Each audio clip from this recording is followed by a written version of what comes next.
In this session, I would like to explain about glycolysis. So, glycose, it is a Greek word that means sugars. Lysis means splitting.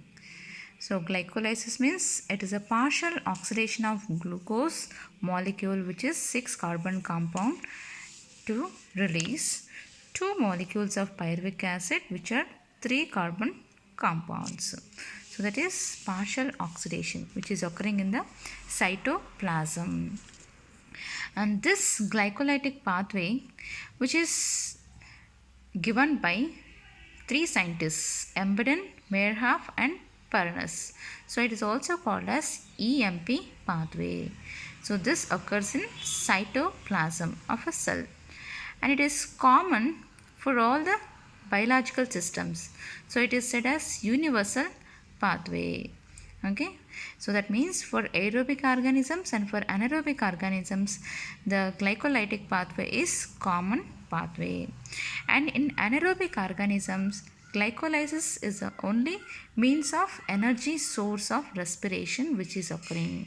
Okay, so the photosynthetic product which is synthesized in the form of glucose is usually stored in the form of starch. Okay, synthesized in the form of glucose, transported in the form of sucrose, finally stored in the form of starch, as starch is osmotically inactive. And whenever energy is required by the cell, this starch undergoes hydrolysis to give a disaccharide sucrose, and this again undergoes hydrolysis in the presence of enzyme invertase to give 2 monosaccharides, that is glucose and fructose.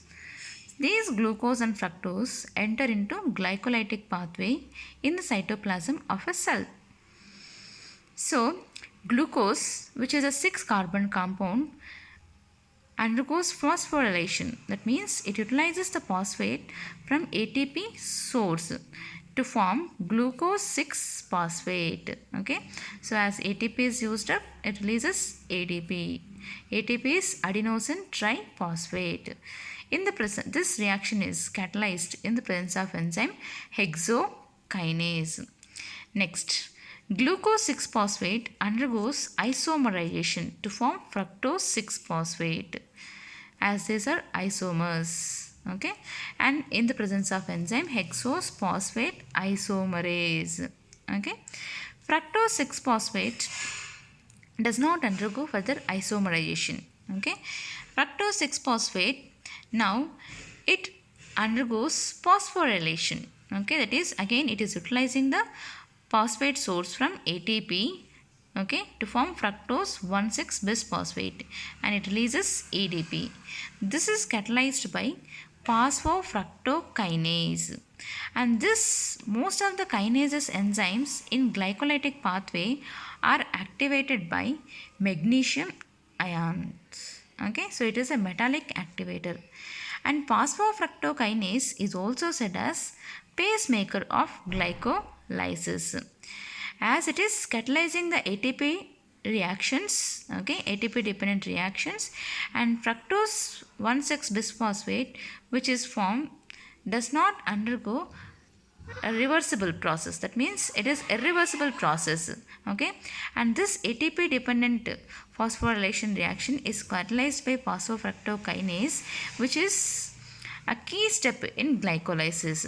Okay, so key regulatory step in glycolysis. So this enzyme which is catalyzing this step is called as pacemaker. Okay, and all these are preparatory steps which are occurring in the glycolysis. And now this is first step is ATP consumption, and even third step is also ATP consumption.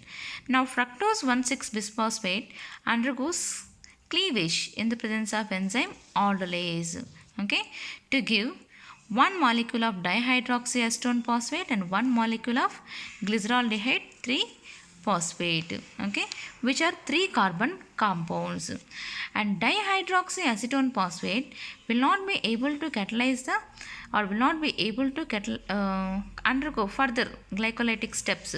So this in the presence of enzyme triose phosphate isomerase, it undergoes isomerization, okay, to form glyceraldehyde 3 phosphate. Okay, so this glyceraldehyde 3-phosphate, now it undergoes oxidation as well as phosphorylation to form 1,3-bisphosphoglyceric acid or 1,3-diphosphoglyceric acid. Okay, now this is occurring in the presence of enzyme glyceraldehyde 3-phosphate dehydrogenase. Okay, so the oxidation means removal of hydrogen atoms from this substrate, that is glyceraldehyde 3-phosphate. So when these hydrogen atoms are removed from glyceraldehyde 3-phosphate substrate, those are accepted by NAD, nicotinamide adenine dinucleotide, to form reduced form of NAD, that is 2NADH2 or 2NADH plus 2H plus. Okay, so this is substrate is undergoing oxidation and releases hydrogen atoms which will be accepted by NAD molecule. Okay, so to form 2NADH2. Okay, now it is also, this substrate is also undergoing phosphorylation. Okay, that is, it is in peculiar phosphorylation, that is, it is not getting phosphate source from ATP or it is not getting phosphate source from substrate. Okay, so here glyceraldehyde 3-phosphate which is accepting phosphate from H2PO4 source. Okay, so to form 1,3-bisphosphoglyceric acid, two molecules of 1,3-bisphosphoglyceric acid. Okay, so that is how this is the first oxidation which is occurring here, and phosphorylation which is occurring here through H2PO4 source. Okay, and next glycerol, this two molecules of 1,3-bisphosphoglyceric acid, now it undergoes dephosphorylation. That means the substrate, that is bisphosphoglyceric acid or diphosphoglyceric acid, is giving phosphate source to ADP molecule. Okay, that means this is undergoing dephosphorylation. Okay, to form ATP from ADP and the phosphate source which is given by substrate. Okay, to form ATP. This is catalyzed by enzyme phosphoglycerokinase, and this kinase enzyme is also activated by magnesium ion. Okay, so this is energy yielding step. Okay, so these are producing the energy source.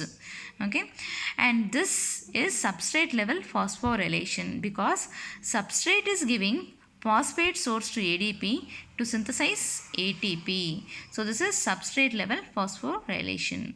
And next, two molecules of this 3-phosphoglyceric acid undergoes isomerization. Okay, in the presence of enzyme phosphoglyceromutase.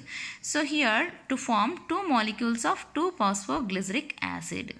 So here phosphorylation, isomerization is within the molecule, that is from third position to second position, it is phosphate is moving. Okay, so it is two molecules of 3-phosphoglyceric acid, now it is changed to or isomerized to two molecules of phosphoglyceric acid. Okay, so this is by isomerization in the presence of mutase. Okay, next, two molecules of phosphoglyceric acid in the presence of enzyme enolase. Okay, it forms two molecules of phosphoenol pyruvic acid. So this step is dehydration, that is water molecule is removed.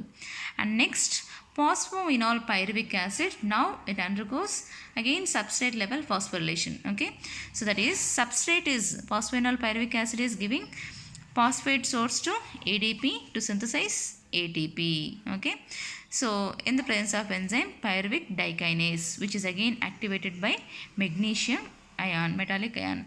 So phosphoenol pyruvic acid in the presence of enzyme pyruvic kinase, it forms two molecules of pyruvic acid, which is a 3-carbon compound. Okay, so even this is also a substrate level phosphorylation. So the 3-carbon compound which is formed is pyruvic acid. Okay, and in entire glycolytic pathway we have not seen any decarboxylation, so no decarboxylation and no requirement of oxygen. Okay, so there is no decarboxylation reactions or there is no utilization of oxygen in complete glycolytic pathway.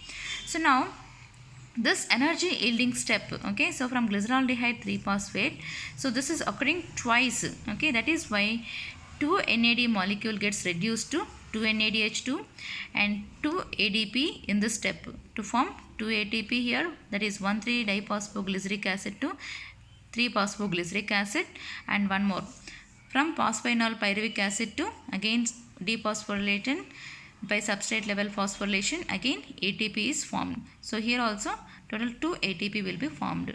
So the total ATP which will be produced during energy yielding steps, that is 4 ATP will be produced and 2 NADH2 will be reduced. Okay, reduced form will be 2 NADH2 which will be getting energy source through ETS. Next, so direct ATP which is produced is this one. Okay, and total amount of ATP consumed will be 2 ATPs. So initially first step and third step we have seen 2 ATPs consumed. So direct ATP which is gained in glycolysis through SLP source. Okay, that is total 4 here in energy yielding step, out of which 2 consumed, that will be 2 ATP. If the question is through ETS source also, then from 2 NADH2, okay, when it enters into the inner mitochondrial membrane, it gives 1 NADH2 gives 2 ATP. So 2 NADH2 gives 4 ATP. So usually 1 NADH2 from Krebs cycle it yields 3 ATP, but NADH2 of glycolysis it yields only 2 ATP. Each NADH2 of glycolysis yield 2 ATP. So total 4 from ETS and 2 net gain through SLP. Okay, 4 which is produced and 2 consumed. Total net gain of ATP produced from all the sources in glycolysis will be total 6 ATP. Okay, so the reason why NADH2 of glycolysis will be producing only 1 NADH2 will be producing 2 ATP, because when NADH2 is traveling from cytoplasm, okay, towards the inner mitochondrial membrane, it loses some amount of energy. So NADH2 of glycolysis will be producing only 1 NADH2 produces 2 ATP. So total 2 NADH2 will be producing 4 ATP.